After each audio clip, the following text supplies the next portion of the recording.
Movie की शुरुआत में हम देखते हैं कि एक विशाल आदमी किसी की लाश को उठाकर बर्फीली पहाड़ियों और दर्रों से ले जा रहा होता है और वह अपनी कहानी बताता है कि साल 1795 में विक्टर फ्रैंकेनस्टाइन ने मुझे कई लाशों के हिस्सों को मिलाकर बनाया था, मगर वह अपने ही इन्वेंशन से डर गया और उसने मुझे नदी में फेंक दिया, पर किसी तरह से मैं वहां बच गया।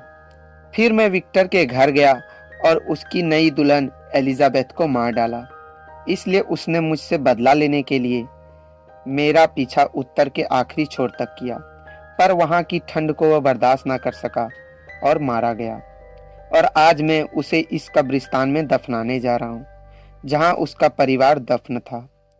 तभी उस मॉन्स्टर पर कुछ डीमंस हमला करते हैं, पर वह मॉन्स्टर उनमें से एक डीमन को मार देता है। इस घटना को कुछ क्रेचर्स देख लेते हैं जिन्हें गारगोयल्स कहा जाता है, और जब डीमंस उस मॉन्स्टर को मारकर बेहोश कर देते हैं तो दोनों गारगोयल, जिनमें से एक का नाम ऑफिर और एक का नाम काजिया होता है, वहां आकर उन डीमंस को मार देते हैं और उन्हें वहां पर विक्टर फ्रैंकेनस्टाइन की डायरी मिलती है जिसमें वह सब कुछ लिखा होता है कि कैसे उसने उस मॉन्स्टर को बनाया था। तो ऑफिर उस मॉन्स्टर और उस डायरी को लेकर अपनी रानी लियोनेर के पास जाता है, जहां रानी लियोनेर उस मॉन्स्टर को एडम नाम देती है और उसे बताती है कि डार्क प्रिंस नेवेरियस के कहने पर उन 4 डीमंस ने तुम पर हमला किया था। मगर किस्मत से ऑफिर और काजिया वहीं पर मौजूद थे और उन्होंने तुम्हारी जान बचा ली। जिसके बाद वह बताती है कि गारगोयल ऑर्डर की रचना महान सेंट माइकल के कमांड पर की गई थी, और तब से हम इंसानों की रक्षा करने के लिए उन डीमन से हमेशा लड़ते रहते हैं। और जब तक हमें यह पता ना चल जाए कि नेवेरियस तुम्हें क्यों ढूंढ रहा है, मैं चाहती हूँ कि तुम हमारे साथ यहीं पर रहो। फिर ऑफिर और काजिया एडम को शस्त्रागार ले जाते हैं और उसे बताते हैं कि किसी भी हथियार को पवित्र बनाने के लिए गारगोयल ऑर्डर का निशान या हॉली वाटर ही काफी है। इसलिए तुम इनमें से कोई भी हथियार चुन लो। तो वो 2 डंडों को चुन लेता है और वहां से बहुत दूर चला जाता है, और सैकड़ों साल बीतने के बाद भी डीमंस उसका पीछा नहीं छोड़ते हैं। और आखिरकार एडम डीमंस को मारना ही अपने जीवन का लक्ष्य बना लेता है। जिसके बाद वह एक बार में जाता है और एक आदमी का पीछा करता है जो असल में एक डीमन होता है, और उसे पकड़ भी लेता है। मगर तभी वहां पर एक पुलिस वाला आ जाता है, तो वह डीमन उस पुलिस वाले को मारकर वहां से भाग जाता है। जिसके बाद एडम को ऑफिर पकड़कर गारगोयल ऑर्डर के हेडक्वार्टर ले जाता है, जिसे जाते हुए एक डीमन जिसका नाम जूरियल होता है वह देख लेता है। दूसरी तरफ डॉक्टर टेरावेड और कार्ल मिस्टर वेसेक्स को एक एक्सपेरिमेंट दिखा रहे होते हैं जिसमें वे एक मरे चूहे को फिर से जिंदा करने की कोशिश करते हैं, और वे इस काम में सफल हो जाते हैं। जिसके बाद मिस्टर वेसेक्स से मिलने वही डीमन आता है जो एडम के चुंगल से बचकर भागा था। दरअसल मिस्टर वेसेक्स ही डार्क प्रिंस नेवेरियस होता है। जिसके बाद नेवेरियस टेरा से कहता है, आप जल्द ही यह एक्सपेरिमेंट इंसानों में करिए। तो वह कहती है कि अभी हम इंसानों में इसका प्रयोग नहीं कर सकते क्योंकि अभी तक ऐसा नहीं हुआ है। जिस पर वेसेक्स उससे कहता है, जब विक्टर फ्रैंकेनस्टाइन ऐसा कर सकता है तो आप क्यों नहीं कर सकती। तो टेरा उससे कहती है कि यह सिर्फ एक कहानी है जो बच्चों को डराने के लिए बनाई गई है। तो वेसेक्स उससे कहता है कि फ्रैंकेनस्टाइन असल में मौजूद है, और अगर मैं उससे जुड़ी कोई रिसर्च ले आऊं तो क्या आपको उससे मदद मिलेगी। तो वह कहती है, जरूर, आप वह रिसर्च ले आइए तो हम जल्द ही इंसानों में इसका परीक्षण करने लगेंगे। जिसके बाद जूरियल नबेरियस से गारगोयल ऑर्डर पर हमला करने की इजाजत मांगता है, तो नबेरियस उसे इजाजत दे देता है।